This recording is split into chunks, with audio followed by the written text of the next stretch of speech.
All right. This one's a little lighter than the last one. And I start off with my hair. That's with a lot of product and no showering.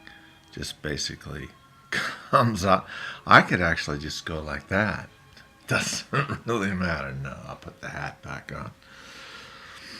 This is about another experience. And you say, why should I watch you, Sean? Why should I watch an older, boring blogger who doesn't have tits and ass and isn't really funny, doesn't try to be funny, and hopefully, pray God, at 50 you have the wisdom that other bloggers in their 20s simply don't have from all the years of living and experiencing with a large family. And there's lots of reasons that you should watch an older blogger.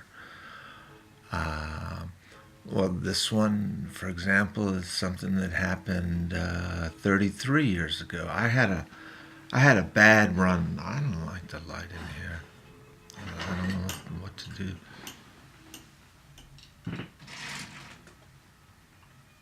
No, that's not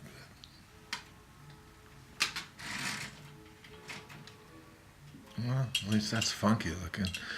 I had a bad run of experiences in church, and you say, well, what the fuck? Why are you even going to church, man? That's for old people. Well, I don't know.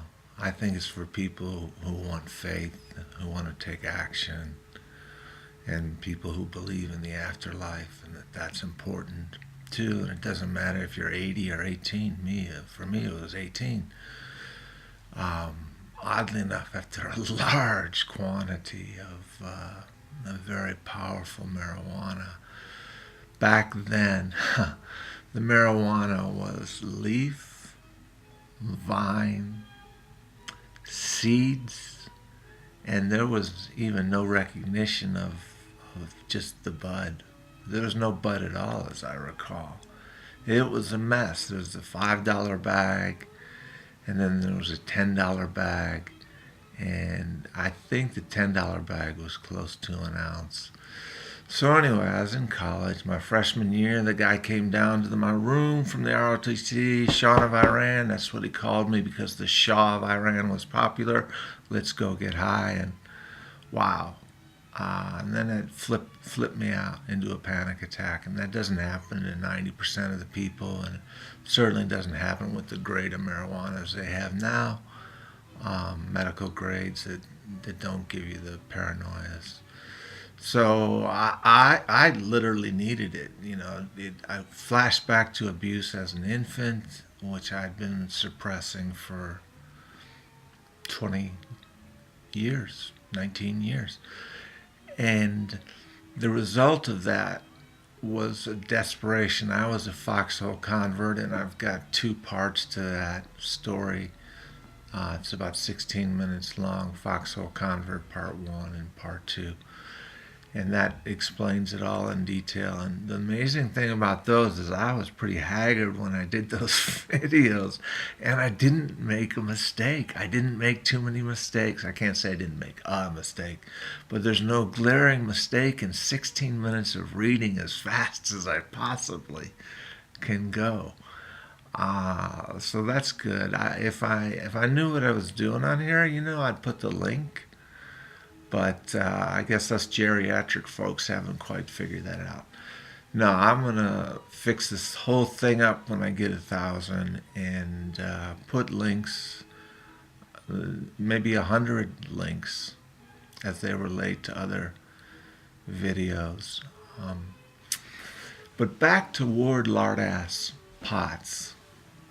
That his name was Ward Potts. Is a big, fat, indulgent stomach.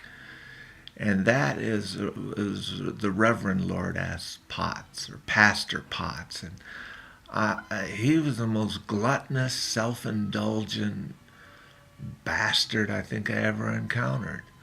And the same deal happened with him.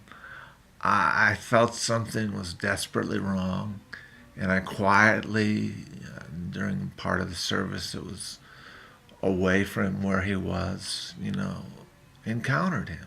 and he totally blew me off. You don't have anything to say. He was scared to death. And how in a charismatic prophetic church does someone go for 4, 5, 6 years having adulterous affairs without any prophetic word? It doesn't make any sense at all. So this charismatic, their big thing was worship, and the whole worship team left because he was an asshole. He was a power freak. So 250 people just left the church, and that's when I should have left, but I didn't. I even dragged Jessie along one time, my best friend, female friend, and she just didn't get it. She just wanted to go back to the Methodist thing. But Ward Lard ass Pats, he got busted, and I think he was given, here, have $40,000 for a year leave. Crazy. Crazy fat motherfucking shithead, piss brain, cunt face, twat.